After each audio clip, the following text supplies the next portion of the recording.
السلام علیکم۔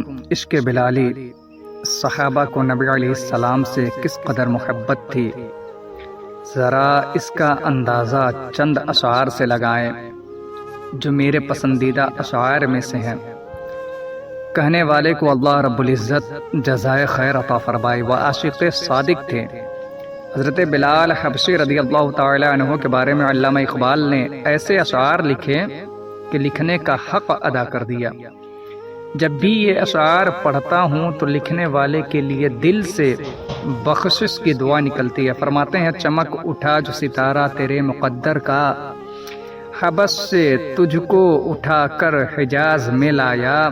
حضرت بلال حبشی رضی اللہ تعالی عنہ نبی علیہ السلام کے خادم تھے، عاشق صادق تھے۔ گویا ان کو مخاطب کر کے کہہ رہے ہیں، اے بلال تم تو حبشہ کے رہنے والے تھے، تمہارے مقدر کا ستارہ چمکا کہ نبی علیہ السلام نے تم کو حبشہ سے اٹھایا اور حجاز میں پہنچا دیا، ہوئی اسی سے تیرے غم کدے کی آبادی۔ اے بلال تیری غلامی کے صدقے ہزار آزادی، نبی علیہ السلام کے ذریعے سے تمہارے دل کی آبادی ہوئی۔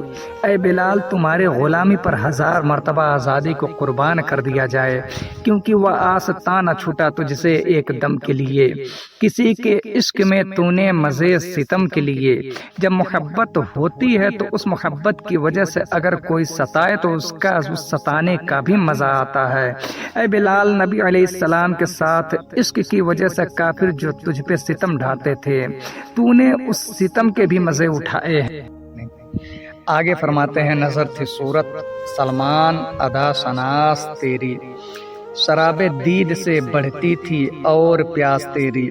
اے بلال جس طرح سلمان فارسی کی نظر تھی کہ انہوں نے نبی علیہ السلام کو پہچان لیا تھا، اسی طرح تمہاری بھی نظر ادا شناس تھی۔ تم دید کی شراب پیتے تھے اور تمہاری پیاس اور بڑھ جایا کرتی تھی۔ ایک بار دیکھا ہے بار بار دیکھنے کی طلب، بار بار دیکھنے کی تمنا ہے۔ اے بلال حضرت موسیٰ علیہ السلام کو کوہ طور پر تجلی ملی تھی۔ حضرت موسیٰ علیہ السلام کو جب اللہ رب العزت سے باتیں کرنی ہوتی تھی، حضرت موسیٰ علیہ السلام کو جب اللہ رب العزت سے ہم کلام ہونا ہوتا تھا تو وہ کوہ طور پر چلے جایا کرتے تھے، اور تمہیں تو اللہ رب العزت نے مدینے کے صحرا میں ہی وہ تجلی عطا فرما دی۔ سبحان اللہ، تیری نظر کو رہی دید میں بھی حسرت دید۔ اے بلال تم آقا کو جتنا دیکھتے تھے تمہارے دل میں دیکھنے کی اور حسرت بڑھ جایا کرتی تھی۔ خالی دل کو جب محبت سے بھر دیا جائے تو ایک پل کے لیے بھی آرام نہیں آتا۔ تمہارا دل جو خالی تھا اسے اللہ رب العزت نے اپنے حبیب کی محبت سے بھر دیا، اور بھرنے کے بعد زندگی بھر اس دل کو قرار نہیں آیا، وہ دل بے قرار تھا۔ شعلے سے انہوں نے تپش کو لیا اور اس تپش کو تمہارے دل پر لا ڈالا۔ شعلے سے مراد اللہ رب العزت کی تجلی ہے کہ نبی علیہ السلام نے اللہ کے نور سے محبت کی اس حرارت کو حاصل کیا، اور یہ محبت کی حرارت تمہارے دل میں ڈال دی۔ تو بھی کیسا ہے کہ تو نے اپنے تنکوں پر جلوے کی بجلی کے انوار کو حاصل کر لیا۔ اللہ اکبر کبیرہ، ادائے دید سراپا نیاز تھی تیری، کسی کو دیکھتے رہنا نماز تھی تیری۔ اے بلال جب آپ نبی علیہ السلام کو دیکھتے تھے تو بڑی عاجزی کے ساتھ دیکھتے تھے۔ عاشق کی کیفیت واقعی ایسی ہوتی ہے کہ محبوب کو دیکھتے رہنا ہی اس کی نماز ہوتی ہے۔ ازاں ازل سے تیرے عشق کا ترانہ بنی، نماز اس کے نظارے کا ایک بہانہ بنی۔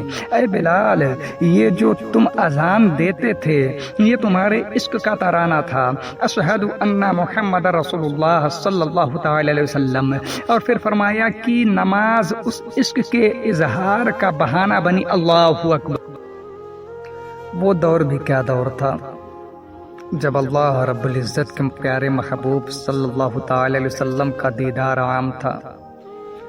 جو بھی آتے وہ دیدار حاصل کر کے جاتے تھے۔ اللہ رب العزت ہمیں بھی اپنے پیارے محبوب صلی اللہ تعالی علیہ وسلم کی سچی پکی والی محبت عطا فرما دے۔ ہم سر سے لے کر پاؤں تک نبی علیہ السلام کی سنتوں سے اپنے آپ کو مزین کر لیں۔ جیسے عورتیں زیور پہنتی ہیں تو وہ سمجھتی ہیں کہ میرے حسن میں اضافہ ہو گیا، اسی طرح جب انسان اپنے وجود کو نبی علیہ السلام کے انور کے مطابق بناتا ہے تو اس کا حسن کے رب کی نظر میں پڑ جایا کرتا ہے۔ سبحان اللہ۔